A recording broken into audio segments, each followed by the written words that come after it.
coming to you live from Pecknick, and Schaefer, and we appreciate their message, and we appreciate the great support from the great law office of Pecknick, and Schaefer. But if you guys haven't noticed, and you must be in Mars, Long Beach has been under siege with a major, major blizzard. And I want to talk to a couple of my good friends in Long Beach about what Long Beach has been like the last couple of days, and specifically the snow removal or lack thereof it.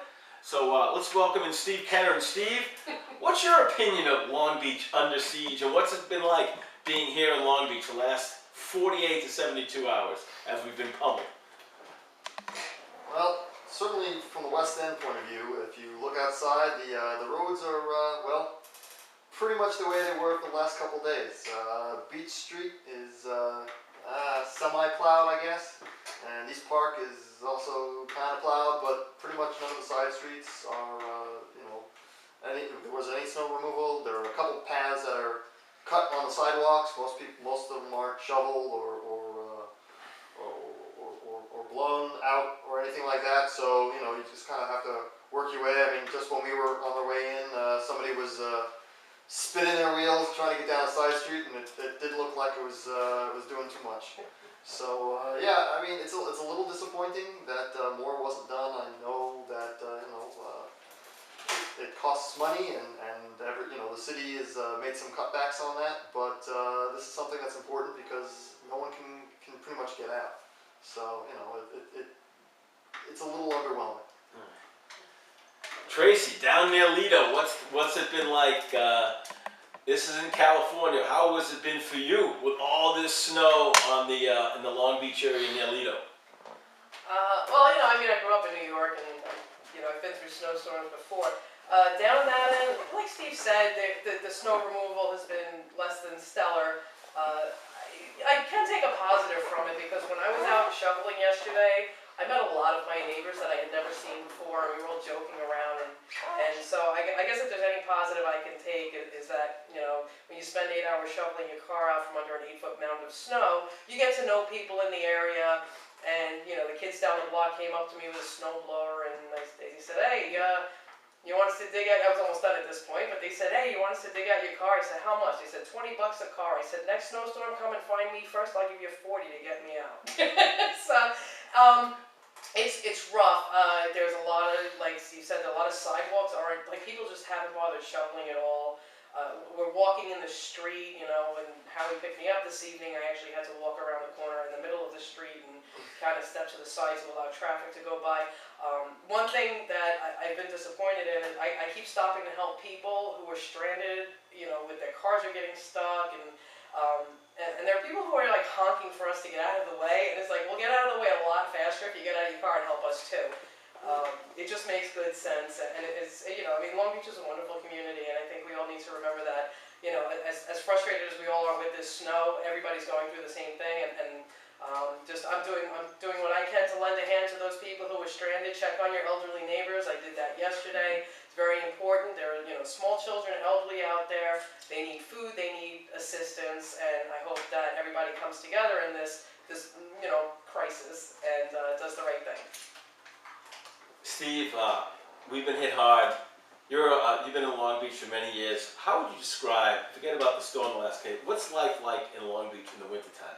Because we all know everyone loves Long Beach in the summertime with the beach volleyball and the surfing and all the great things, the swimming and the boardwalk. But what's life like in the wintertime in Long Beach? Well, it certainly quiets down, slows down. There aren't as many people around, not as many visitors, so it's maybe a little bit more local, a little bit more close-knit. If people go out, it's again more local, or people going out for a specific event. People might go out for a birthday and come down here, but you don't have just like the regular crowds. So in that regard, it's kind of nice because you get a feel of like this is home, and you'd like things to be busy, but it doesn't get crazy. So I guess there's a little bit of it's a little bittersweet. But you know what? There's still plenty of stuff to do, and people still go out. And you know what? If you want to stay home and just kind of hibernate in your house or your apartment, then you can do it. But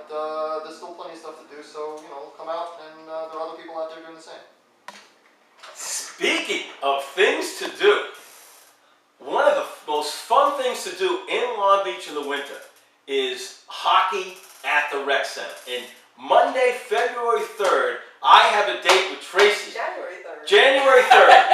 January 3rd, This sounds 7:45 Happy at the rec center. Tracy, how fired up are you to see Long Beach High School at the rec center? Our first taste of Long Beach hockey. Next Monday night, is it? Monday night. This coming At Monday. the Long Beach rec. I'm so excited to be going. You know, Long Beach is such a huge hockey town, and that's one reason I love living here, being the hockey nut that I am. And I'm very excited. I'm so glad you told me about that. I've been wanting to go see a game. Very excited to go see it, and check out the rec center finally. And yeah, local Long Beach hockey is gonna be awesome. Yeah, it is one of the most fun things to do. But I got to tell you, Steve, as we were walking in, you figure with the weather and this and that, forget about it. The cabana was packed. And I think people are so pumped up. It's like Bob Johnson calls it like a religion that people, a ritual. They can't get enough of Taco Tuesday. So at 9:15, you want to meet the whole halftime Howie crew. We will be at the cabana at 9:15 because dollar tacos, the cabana. I don't care if it's 4 feet of snow, minus 20 degrees. The cabana is going to be packed on a Tuesday night. I agree with you. I think people may have just needed an excuse to finally just go out for a little bit. And sometimes in the winter time, that's all people need. Because again, people will just kind of, sequester themselves and stay inside. But you know what? You give them a reason to come out, and they come out. And certainly the cabana, Taco Tuesdays, that's what people want. So it gives them a reason to come out. Plus, I bet you a lot of them are probably watching the game right now. Tracy, I tell you, ever since we decided to do the show here at Pecnic and Schaefer, I think first of all, this is a great place to do a room. It's a beautiful conference room. We're so grateful to the great lawyers at Pecnic and Schaefer for giving us this great, beautiful conference room, and our guests love it. But after the show, going over to the cabana, it builds so much camaraderie. Our guests come with us. How awesome is it for when the show is over for all of us to go walk basically across the street and enjoy those delicious dollar tacos at the cabana? Especially if you're hungry. I'm starving right now, and if anybody at the cabana is listening, please bring tacos to Pecnic and Schaefer. No, actually, when you hear dollar tacos, you kind of wonder about it, but they're actually delicious. We have a blast. We go over there, and we just, hang out as a group, and like Howie said, our guests come over with us, and we generally take up 6, 7 at a table. Sometimes we do have to squeeze. I think tonight we'll be squeezing, and the place was absolutely packed, and it was wonderful, but like Steve said, it's just, working with the locals here, we're allowed doing our thing, and it's just fantastic, and I'm really looking forward to getting to the cabana tonight, and I hope our listeners come down and join us and have a couple of tacos. All right, and everybody knows, first of all, we want to wish everyone, we hope everyone had a wonderful Hanukkah and Christmas. From the Broadcasting on the Beach show, we want to wish everyone a happy New Year's, and ringing in the new year, in style, is my main man, Walter Searcy. Let's give it up for Walter Searcy. Walter is involved with a very, very special event. I can't think of a better way to ring in the new year in Long Beach. And Walter, tell us what's going on and how you're going to ring in the new year in style. Thanks, Howard. We're having a New Year's Eve service at our church. What's happening? We have all the choirs of the church. We're going to have a concert starting at 9 o'clock. All the choirs are going to sing, and we're going to ring in the new year with our pastor preaching at 11:30. And after the new year comes in, we have a breakfast set up for everyone to eat breakfast. So this is something that my church does every year. Which is Christian Life Missionary Baptist Church, which is on 620 Reverend J.J. Evans Boulevard here in Long Beach. And we want everybody to come out and just, enjoy the service and enjoy breakfast, to ring in the new year. All right, let's give it up for Walter. Walter is a little tired right now. He drove all the way home from Alabama, did a lot of driving,